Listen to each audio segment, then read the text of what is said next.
Kung meron kang green na kamatis dyan, huwag mo na hintayin na mahinog yan. Tara, gawa natin yan na masarap na recipe. Sure ako na magugustuhan niyo to. Gagawa tayo ng calamares na gawa sa kamatis at tatawagin natin calamatis. Yes, tama ang narinig niyo. Calamatis. Tara, simulan na natin. Una, hiwain lang natin ang mga kamatis ng pabilog. Tapos, tanggalan natin ng mga buto dahil hindi na natin kailangan yan. Ganito lang ang gagawin hanggang sa matapos na lahat at i-ready na ang ibang ingredients para sa ating next step.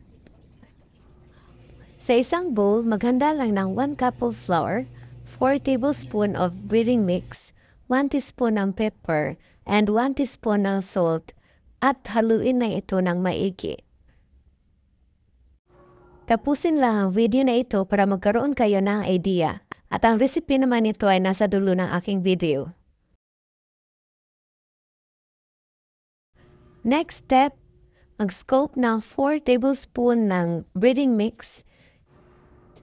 Ilagay ang isang itlog, haluin, lagyan ng kunting tubig, at haluin hanggang sa ma-well combined ang mixture at makagawa na tayo ng butter.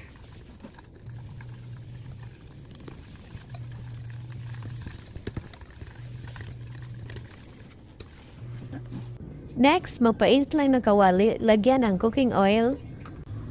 Balikan naman natin ang ating hiniwang kamatis. Ilagay lang ito sa butter.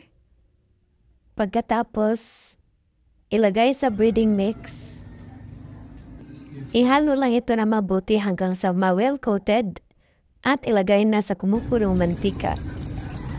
Lutuin lang ito hanggang sa mag-crispy at pagkatapos, pwede na hanguin.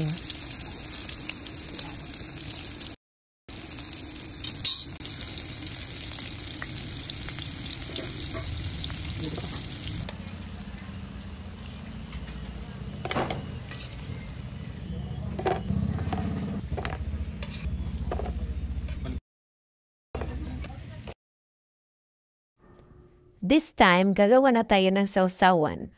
Sa isang maliit na bowl, maglagay lang ng 1/2 cup na mayonnaise. Lagyan ng pamintang durog, sugar, garlic minced, kaunting tubig at haluin ng maigi. At ayan, nakagawa na tayo ng masarap na sausawan. Perfect na perfect ito sa ating ginawang calamatis. At ang ating final product, ang kamatis na ginawang calamatis. So ano pa hinihintay niyo dyan? Gawa na kayo at huwag kalimutang mag-follow, like, and share this video.